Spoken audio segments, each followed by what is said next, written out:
गोपियां भगवान को पाने के लिए व्रत कर रही थी। यमुना जी में स्नान किया ब्रह्म मुहूर्त में, और किनारे से सिकता अर्थात बालू को लिया, कात्यायनी मैया को बनाया और उनसे हे प्रार्थना किया कि हे मैया, हम कृष्ण को पति के रूप में पाना चाहते हैं। हम जो सुबह स्नान करते हैं, आपकी पूजा करते हैं, इसका जो फल हो उस फल में हमें कृष्ण चाहिए, ये निवेदन करती थी। तो कृष्ण भगवान ने जब उनकी इस भक्ति को, भाव को देखा, तो विचार किया कि पूजा कर रही है मेरे लिए, बहुत अच्छी बात है, लेकिन पूजा में त्रुटि है। पूजा में त्रुटि है। क्या है कि वस्त्र उतार कर पूजा कर रही हैं, मतलब स्नान कर रही हैं वस्त्र उतार कर, और वैसे ही किनारे पे आई, वस्त्रों को पहना, फिर पूजा किया। तो कहीं ना कहीं एक तो शिक्षा भगवान ने ये दी यहाँ पे कि आप निर्वस्त्र होकर जल में स्नान नहीं कर सकते हो, क्योंकि जल के जो देवता हैं आप समझ सकते हो। वैसे तो ईश्वर सर्वत्र वो भी हैं, लेकिन जल में जो देवता हैं, क्या उनको लाज नहीं आती है? तो वस्त्रों को चुरा के भगवान ने ये शिक्षा दी। दूसरा, जब गोपियों से भगवान ने कहा कि आप अपने वस्त्रों को ले जाइए, हम मना नहीं कर रहे आपसे, तो गोपियों ने कहा कि हम कैसे ले जाएं, क्योंकि इस अवस्था में वस्त्र तो पहने नहीं है, तो जल से निकले कैसे? तो भगवान ने, ध्यान दीजिएगा, कम शब्दों में अधिक समझने का प्रयास करना। तो भगवान ने कहा जैसे तुम जल में गई थी वैसे ही आ जाओ। तो जानते गोपियों ने क्या कहा कि प्यारे, जब हम इस जल में गए थे उस समय आप नहीं थे। ध्यान दीजिएगा कि जब हम जल में वस्त्र उतारकर हमने प्रवेश किया था उस समय आप यहाँ पर नहीं थे। कृष्ण भगवान ने कहा यही मानव की सबसे बड़ी भूल है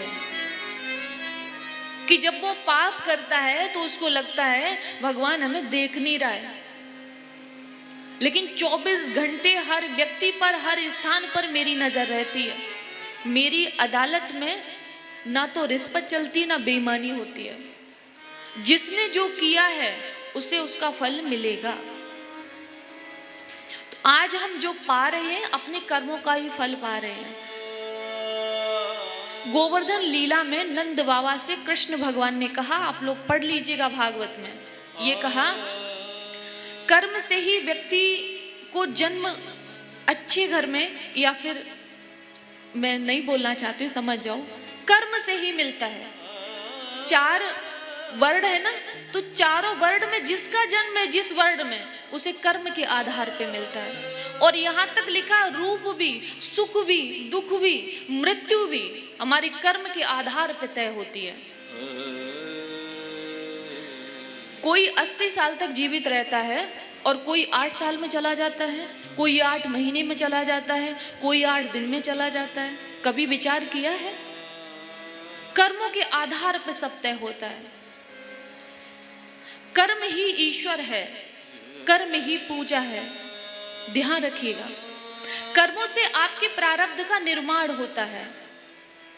और मैंने एक से अधिक बार बोला है, मनुष्य अपने भाग्य का निर्माता है। जैसा आप कर्म करोगे वैसा ही आपका भाग्य बनता जाएगा। किचन में जो बनाते हो आप वो ही खाते हो, समझ रहे हो? जो बनाया आप वो खा रहे हो। उसी प्रकार कर्म रूपी जो बीज आप बो रहे हैं वही आपका वृक्ष बनेगा, उसी में वैसा ही फल लगेगा। तो कर्मों से ही हमारे प्रारब्ध का निर्माण होता है। और इस संसार में हमारी सांसें कब तक है? जब तक हमारा प्रारब्ध है। और जहां प्रारब्ध खत्म हुआ हमारी सांसें खत्म हो जाती, फिर हमारा कुछ बचा ही नहीं ना। यहाँ पे आप लोग अगर बाहर से आए होंगे तो श्रीधाम वृंदावन में किसी गेस्ट हाउस वगैरह में तो रुके होंगे ना। कब तक रुक सकते हो बोलो? जब तक आप पे करोगे, जब तक आप पैसे दोगे तब तक रुके। 2 दिन, 4 दिन, 6 दिन, मान लो 6 दिन बाद आपका पैसा खत्म, मान लो, वो रुकने देंगे आपको?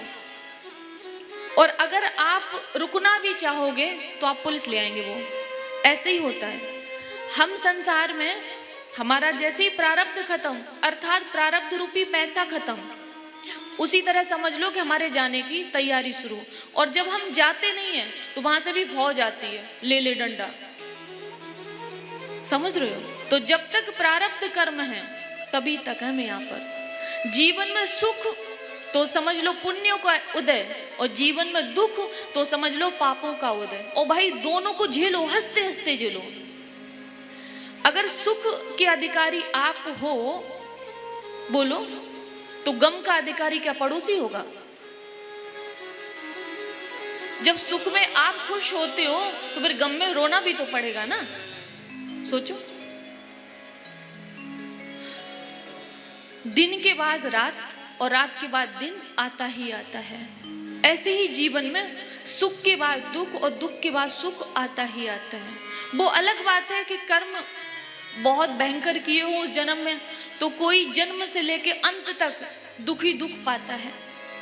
मैंने ऐसे बहुत लोगों को देखा है, मैं जितनी बड़ी हुई हूं मैं तब से देख रही हूं। लेकिन बड़े समझदार हैं कुछ लोग, कहते हैं हमारे जीवन के पाप हैं, उनको काटे बिना हम मर ही नहीं सकते। बोले मर जाएंगे तो आने वाले जन्म में यहीं से पाप फिर शुरू होंगे, और ये शास्त्र कहता है वहीं से शुरू होते हैं। महाभारत में श्लोक आया है, फिलहाल याद नहीं है, अर्थ करती हूं।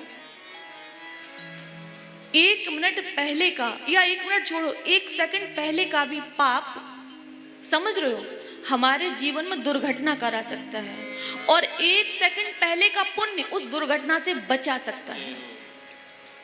सोचो, कर्मों से ही सब प्राप्त होता है, तो कर्म कैसे करना चाहिए भाई? पुण्य क्या है, पाप क्या, उसको छोड़ दो। हमारे किसी भी कर्म से इंसान का दिल न दुखे, कोई रोए नहीं, उसकी आंख में आंसू ना आए, बस कर्म ऐसा करिए और कुछ नहीं करना है। सिर्फ कर्म ऐसा हो कि हमारे किसी भी कर्म से कोई रोए नहीं, किसी को तकलीफ नहीं हो, दिल मत दुखाना।